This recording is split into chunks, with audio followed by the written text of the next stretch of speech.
This program is brought to you by Real Estimate, Australia's #1 property value estimate. Get your real estimate today on realestate.com.au.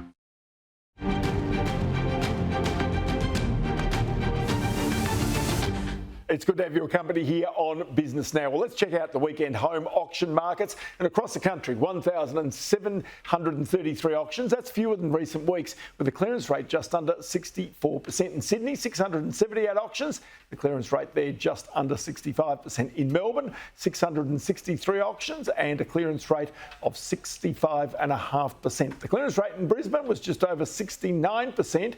From just 72 auctions. In Adelaide, it's still strong though. 54 auctions, more than 85% of those were sold.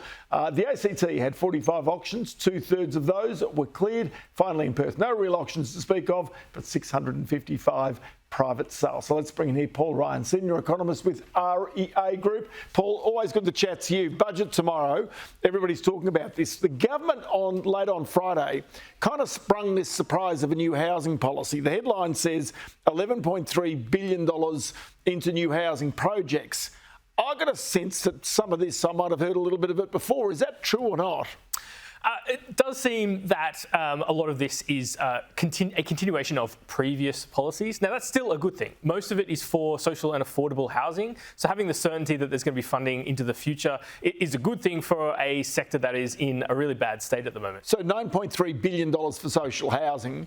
But just explain, that's more going to the states rather than actually going into actual housing, because $9.3 billion in the whole scheme of things doesn't actually build a whole bunch of houses. What they're trying to do is incentivise the states to open up more land, more areas where more social housing can be built. So we'll have to wait for the details in the budget tomorrow, but it does look like there is some money, more money going to the states to build housing. They're hoping that the states will pitch in a similar amount of more money. There's some more money for infrastructure for states to unlock more housing supply.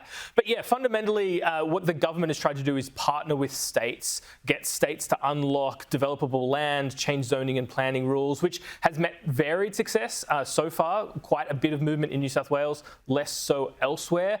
But this is all kind of carrot approach. The government has said, hey, there's $3.5 billion on the table. If you can build homes and we can hit this National Housing Accord target of 1.2 million homes, you'll get paid the money. Because that's all the government can do, is offer the carrots out there to state governments to open up the land, which then offer out the carrots to developers. But it's actually the developers and its private enterprise that ultimately builds these homes and funds these homes. That's where the money's coming from.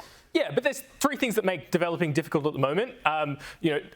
It's both trades is difficult to obtain, supplies are difficult to obtain, and land is really expensive. So to the extent that the government can control just one of those things, which is reducing the cost of land, that may actually unlock a huge amount of supply that at the moment isn't profitable to develop. So then take me to the next step, which the government would like to see big superannuation funds really open up their wallets to go and fund more either build to rent or indeed just broad greenfields, new housing developments. But that's not as easy as what it might sound, is it? No, and it's interesting that superannuation funds are part of the National Housing Accord. They're in the meeting. They're explicitly there to encourage them to be engaged in this kind of grand bargain to build more homes. We might see more tax concessions for institutional investors in the housing sector, build to rent, as you mentioned. We'll wait and see. At the moment, that just hasn't been successful.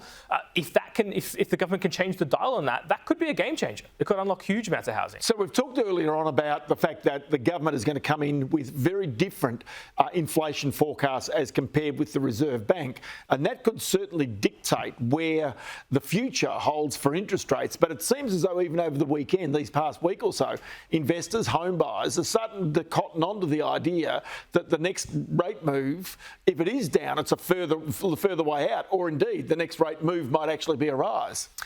Yeah, that has really changed, I think, the market over the past 4 weeks to 6 weeks. Instead of expecting a rate cut in the second half of this year, it doesn't look like that's going to happen. Late this year is looking like the most optimistic scenario, and as you say, we might get a hike depending on the inflation outlook.